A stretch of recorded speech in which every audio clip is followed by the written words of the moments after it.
ప్రపంచ ప్రఖ్యాతిగాంచిన పూరీ జగన్నాథ్ రథయాత్రకు సర్వం సిద్ధమవుతోంది. ఒడిశాలోని పూరీ క్షేత్రంలో పండుగ వాతావరణం నెలకొంది.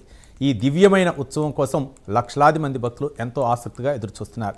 జగన్నాథుడు, బలభద్రుడు, సుభద్రాదేవి తమ మహారథాలపై గొండా ఆలయానికి బయలుదేరి ఆ మహత్తర ఘట్టాన్ని కళ్ళారా చూడాలని ఉవ్విళ్లూరుతున్నారు.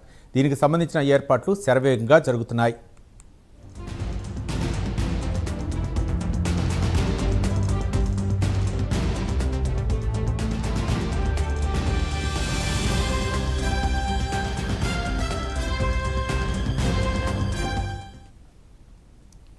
రథాల నిర్మాణం దాదాపు పూర్తి కావచ్చింది. రథాలపై అమర్చాల్సిన కలశం, ఉలాట, శుభ అలంకరణలు కూడా విజయవంతంగా పూర్తి చేశారు. ఇది నిజంగానే ఒక అద్భుతమైన దృశ్యం. ఈ నెల 16న జగన్నాథ రథయాత్ర ప్రారంభం కానుంది.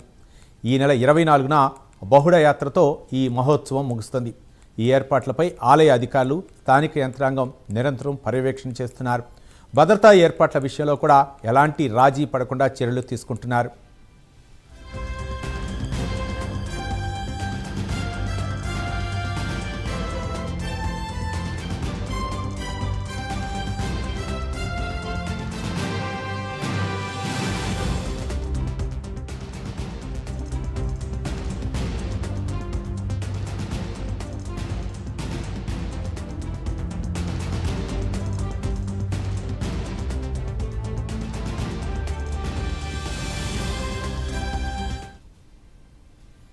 రథయాత్ర కోసం నిర్మిస్తున్న 3 మహారథాల తయారీ పనులు దాదాపు చివరి దశకు చేరుకున్నాయి. రథ నిర్మాణ నిపుణులు తమ అనుభవంతో, అంకితభావంతో ఈ పనులను పర్యవేక్షిస్తున్నారు. రథాలపై అత్యంత పవిత్రంగా భావించే కలశం, అలాగే ఉలాట, శుభ అలంకరణను అద్భుతంగా అమర్చారు. సంప్రదాయానికి ప్రతీకగా నిలిచే ఈ అలంకరణలు రథాలకు మరింత శోభను తీసుకొచ్చాయి. రథాల పైభాగం నిర్మాణం ఇప్పటికే పూర్తయింది. వాటిని మరింత బలంగా, పటిష్టంగా ఉండేలా అవసరమైన చివరి పనులు పూర్తి చేస్తున్నారు. రథాల సింహాసనం ఏర్పాటు, దేవతలు నిలిచే వేదిక నిర్మాణం, ఇతర సున్నితమైన అలంకరణ పనులు కూడా త్వరలోనే పూర్తి కానున్నాయి. ఈ పనులన్నీ సంప్రదాయ పద్ధతిలో వేద మంత్రోచ్చరణల మధ్య జరుగుతున్నాయి.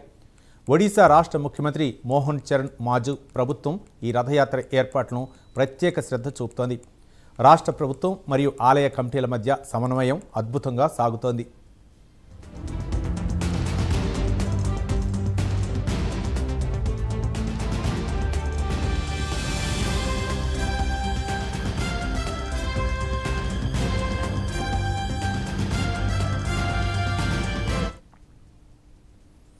ఈ రథయాత్ర ఒడిశా ప్రజలకు కేవలం ఒక పండుగ మాత్రమే కాదు, వారి సాంస్కృతిక, ఆధ్యాత్మిక జీవితంలో ఒక అంతర్భాగం.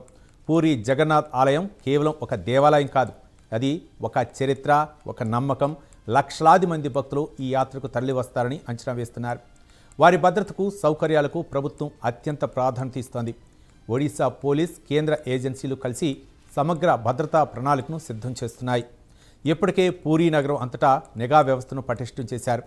వైద్య సేవలు, తాగునీరు, పారిశుద్ధ్యం వంటి ప్రాథమిక సౌకర్యాల విషయంలో కూడా ప్రత్యేక ఏర్పాట్లు చేస్తున్నారు. భక్తులకు ఎలాంటి అసౌకర్యం కలగకుండా అన్ని చర్యలు తీసుకుంటున్నారు.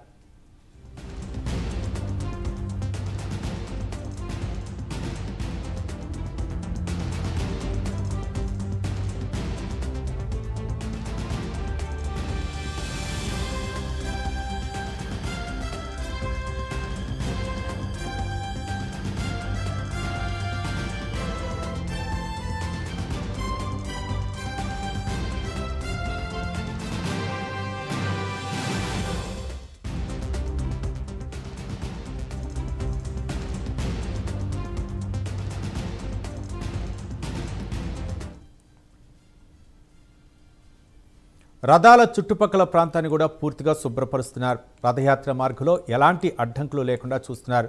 భక్తులు సులభంగా రథాలను దర్శించుకునేలా, ప్రశాంతంగా యాత్రలో పాల్గొనేలా ఏర్పాట్లు జరుగుతున్నాయి. పూరీ క్షేత్రం ప్రస్తుతం పండుగ శోభను సంతరించుకుంది. అన్ని వీధులు, సందులు జనసందోహంతో నిండిపోతున్నాయి. ఈ యాత్ర కేవలం ఒడిశా నుండే కాకుండా దేశం నలుమూలల నుండి, విదేశాల నుండి కూడా భక్తులను ఆకర్షిస్తుంది. ఈసారి కూడా రికార్డు స్థాయిలో భక్తులు వస్తారని అంచనా. ఆలయ అధికారులు, స్థానిక ప్రజలు అతిథులను సాధారణంగా ఆహ్వానించడానికి సిద్ధంగా ఉన్నారు.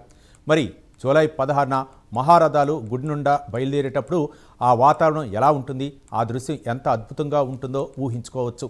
భక్తుల నినాదాలు, మంత్రోచ్చరణలతో పూరీ వీధులు మారుమోగిపోతాయి.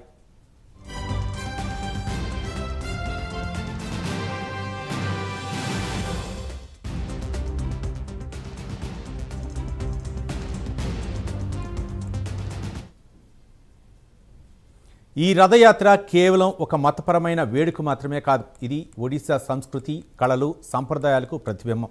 రథాల నిర్మాణం, అలంకరణ పద్ధతులు తరతరాలుగా వస్తున్న నిపుణులైన కళాకారుల చేతుల్లో రూపుదిద్దుకుంటున్నాయి.